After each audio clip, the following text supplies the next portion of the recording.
আর আজকে থেকে দোকান আমিই থাকবো।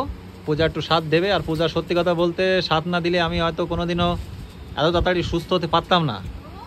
খুব ভালো, আর তো বলতে হবে না। এত সুন্দর সুন্দর রান্না করে আমরা খাওয়াইছে, তা তোমাদের আর বলে আমি বুঝবো কি? তাই নাকি? একটা মাস আমি দোকানে নেই, হ্যাঁ দোকানের অবস্থাটা একটু দেখো। আর যখনই মালিক আইছে দোকানে তখনই কাজ দেখাচ্ছে আমাকে যে দেখো আমি একেবারে ডলে মাসে পরিষ্কার করে রাখি। পূজারে আমি ডেলি দোকানে পাঠাই যে পূজা যাও দোকানে যাও। আমি জাতি পাচ্ছি না, সবাই কম বেশি জানো আমি অসুস্থ। পূজারে আমি দোকানে পাঠাই যে দোকানে যে পরিষ্কার পরিচ্ছন্ন করে বসবা। আর ও ম্যাডাম এসে কি করে? কিচ্ছু করে না, আসে ধুলো বালিও মোছে না, কিচ্ছু করে না, এসে বসে তাই।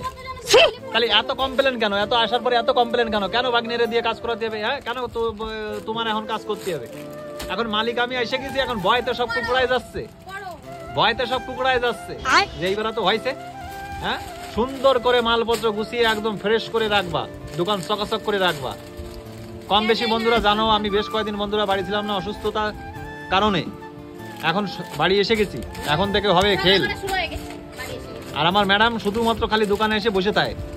আমি প্রত্যেকদিন পাঠাই যে পূজা তুমি যাও টাইম মতো দোকানে বসো, যে দোকানদারি করো, কোনো ঝাড়ু পোছা না দিয়ে এসে দোকানে বসে পড়ে। এটা কি ঠিক? আগে সেটা বলো তোমরা।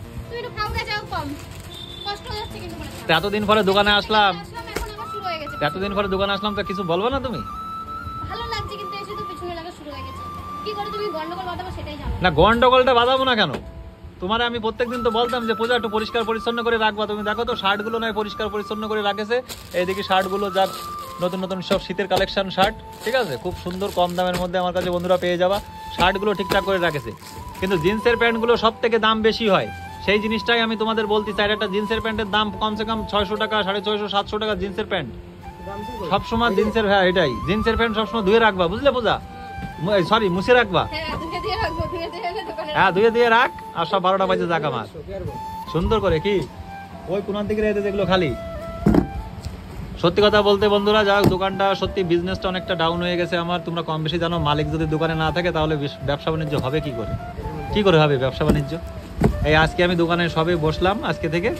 আর পূজা আসার সাথেই কমপ্লেন এই যে কোনো কাজ টাজ করিনি ঠিক করে। আবার খালি আসে তো ঝাড়ুই লাগাতে, আর কি করতে? এত ধুলো আসছে কোথা থেকে আসছে? নাও ঠিক আছে যা হয়েছে, তুমি আমার দোকানটা খুলে রাখিছো তাতেই আমি অনেক খুশি হয়েছি। আর বেশি না, এই কি বলবো অনেকদিন পরে ধর সব ফেলাই ফেলাই দিচ্ছে এরা। অনেকদিন পরে বন্ধুরা দোকানে এসে আমার খুব ভালো লাগছে। তোমার দাদা ভাই আগের থেকে অনেকটাই সুস্থ আছে। ডাক্তার দেখিয়েছিলাম আজকে, ডাক্তারবাবু বলেছেন খুবই ভালো, খুবই সুস্থ রয়েছে, হাঁটতে চাটতে পারবা। এখন আমি হাঁটতে চাটতে পারছি। আর আজকে থেকে দোকান আমিই থাকবো। পূজা একটু সাথ দেবে। আর পূজা সত্যি কথা বলতে সাথ না দিলে আমি হয়তো কোনোদিনও এত তাড়াতাড়ি সুস্থ হতে পারতাম না। এত সুন্দর সুন্দর রান্না করে আমরা খাওয়াইছে, তা তোমাদের আর বলে আমি বুঝবো কি? টেনশনে টেনশনে দেখেছি ওরও হাল খারাপ হয়ে গেছে। কিন্তু না ও তো একটু আর কি ফাজলামি মারতেছি আর কি তাই তো।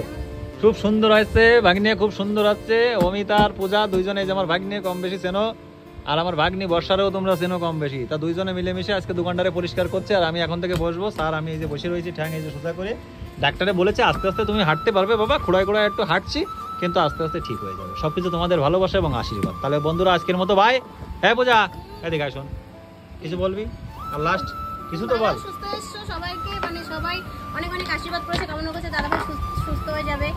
আমার মানে সত্যি কথা বলতে কিছুদিন আগে আমার মনে হয় একদম ভেঙে গেছিল যখন তুমি কাছে ছিলে না আমার।